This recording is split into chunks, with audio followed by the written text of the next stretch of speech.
O tema deste Recap Podcast é economia e nós conversamos com o professor Borô, que trouxe também um recorte específico para o setor de combustíveis. Eli Borochovicius é administrador e professor na PUC Campinas, com formação em comércio exterior, doutor e mestre em educação, com diversas especializações, inclusive no exterior. É head pedagógico da Progress Educacional, especializada em formação de professores para o letramento financeiro. Tem mais de 20 anos de experiência na área financeira, é criador do Econonina, tirinhas financeiras. É também colunista do quadro Descomplicando a Economia da Rádio Brasil Campinas e escreve no blog Além do Dinheiro, do portal Infomoney. Ele traz uma análise específica do setor de combustíveis, focando no peso da carga tributária. Os impostos interferem bastante na precificação do combustível e hoje funciona em substituição tributária. Então, eu não sei exatamente como isso vai ficar, mas é preciso reduzir a carga tributária, senão o caldo engrossa. O país depende da malha rodoviária para o abastecimento e o custo do combustível interfere diretamente nos preços ao consumidor final. Ainda sobre o setor de combustíveis, ele traz uma perspectiva para o futuro com aposta nos veículos com motores híbridos.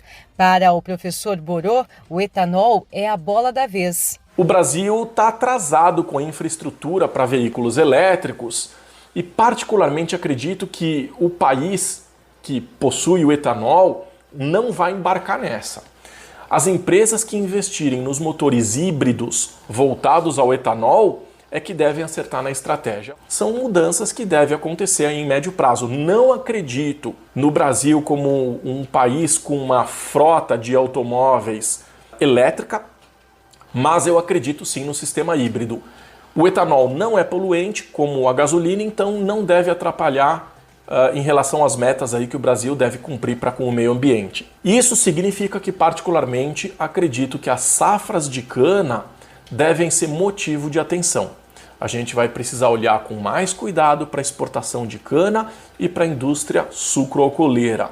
Talvez um pouco menos aí para a oscilação cambial, que obviamente é sempre motivo de preocupação, mas deve perder espaço. O etanol, no meu entendimento, é a bola da vez. Nós aproveitamos o bate-papo para também trazer análises da economia de forma geral e o professor da PUC detalhou o cenário atual, marcado pelo aumento de custos como da energia elétrica, que acaba puxando a inflação, além da taxa de juros. O relatório Focus, distribuído pelo Banco Central, tem mostrado otimismo com relação ao crescimento do PIB. Se no mês passado a expectativa era de um crescimento de 5,18%, ela aumentou para 5,3%. E isso tem uma relação direta com a projeção de retomada econômica pós-vacinação que deve acontecer, mesmo que aos trancos e barrancos ainda esse ano. A atividade de serviços, que é a principal fonte de receita da população brasileira, deve crescer e com isso o governo deve aumentar as suas receitas por meio da arrecadação de impostos. Nós estamos mais uma vez vivendo um tempo de seca e o país infelizmente não avançou com o desenvolvimento de fontes de energia, dependendo aí majoritariamente das usinas hidrelétricas. O resultado disso é o acionamento das termoelétricas e, como consequência, o aumento nos custos que são repassados à população. Se a situação já está ruim em função da pandemia, como é que fica depois do aumento de energia que é necessária para grande parte do sistema produtivo? Se os custos do produtor aumentam, eles precisam repassar para o comércio que vai repassar para a população. Então, muitos brasileiros perderam emprego, tiveram redução nas receitas, viram o aumento dos custos como energia, gás, combustível, produtos alimentícios, enfim, ficou ainda mais difícil manter o padrão de vida. Tudo isso puxou a inflação para cima. E nós temos o IPCA, que é o indicador oficial da inflação, em 3,77% acumulado até o mês de junho. Nos últimos 12 meses, já passa dos 8,34%, o que começa a ficar preocupante. Então, se nós sairmos da meta, o Banco Central vai ter que se explicar. Se o ministro da Economia não demonstrava muita preocupação no passado com o avanço do câmbio ao reduzir a taxa básica de juros, parece que agora, com a alta da inflação, a coisa mudou de figura. A questão é que eu não sei se é possível a gente afirmar que estamos em uma inflação por demanda. A ideia de aumentar a taxa básica de juros é resfriar o consumo, porque se a taxa está alta, as pessoas tendem a parcelar menos, portanto passam a comprar menos. Só que uma taxa básica de juros alta exige que o governo pague mais pelo dinheiro que ele toma emprestado. Bom, se o povo está endividado e a gente tem visto aí uma alta taxa de endividamento, se a taxa de desemprego ainda está elevada, se a população está precisando pagar mais pelos bens e serviços, eu me questiono se aumentar a taxa básica de juros vai de fato segurar a inflação. Eu tenho as minhas dúvidas. Diante dessas considerações, o professor Borô defende ações por parte do governo, com fontes de energia alternativa, uma atenção especial à previdência e às reformas administrativa e tributária. Penso que o Brasil precisaria urgentemente investir em parques eólicos, beneficiar e não punir, como já foi pensado, aqueles que querem fazer uso da energia fotovoltaica. Então, se a demanda por energia cai em função das empresas e das famílias gerarem a sua própria energia, os preços tendem a cair. É a lei da oferta e da procura, né? Menor demanda e maior oferta, preços mais acessíveis. Mas não é só isso, tem muita coisa que a gente ainda precisa pensar. Um dos grandes problemas já foi pensado, mas não acredito que tenha sido bem resolvido, que é a questão da Previdência, né? A Previdência Social. Desafogou, mas ainda assim não acredito que tenha sido suficiente. Metade da receita do governo é gasta com a Previdência. Acredito que as reformas administrativa e tributária sejam parte da solução e eu espero que nós tenhamos uma reforma que não sobrecarregue os impostos no consumo, mas na renda. E isso deve beneficiar a camada mais pobre da população. E a gente precisa ganhar confiança do investidor. Acredito que a segurança jurídica é baixa e isso atrapalha demais os negócios e isso, obviamente, reflete na taxa de desemprego.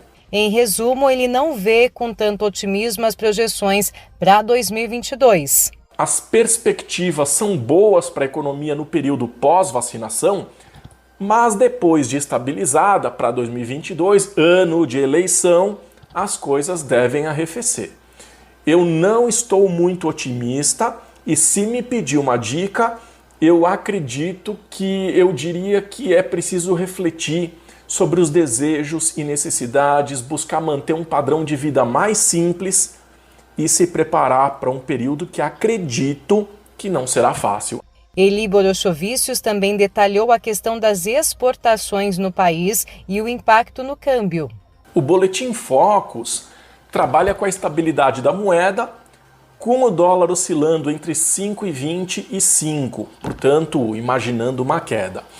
Eu acredito que seja um pouco alto ainda e gostaria muito de ver uma queda mais brusca. Nessa hora, possivelmente os exportadores aí devem estar com raiva de mim, porque a queda do dólar não favorece o exportador. Mas, por outro lado, com o aumento das exportações, entram mais dólares no país, então o preço cai. Então o dólar funciona como qualquer produto. Se tiver uma fuga de capital, vai fazer com que a cotação suba.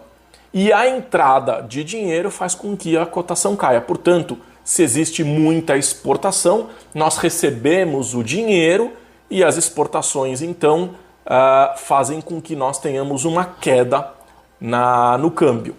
Então, se as exportações não forem comprometidas, e eu acredito que não serão, existe aí a possibilidade de queda no câmbio. E isso é bom.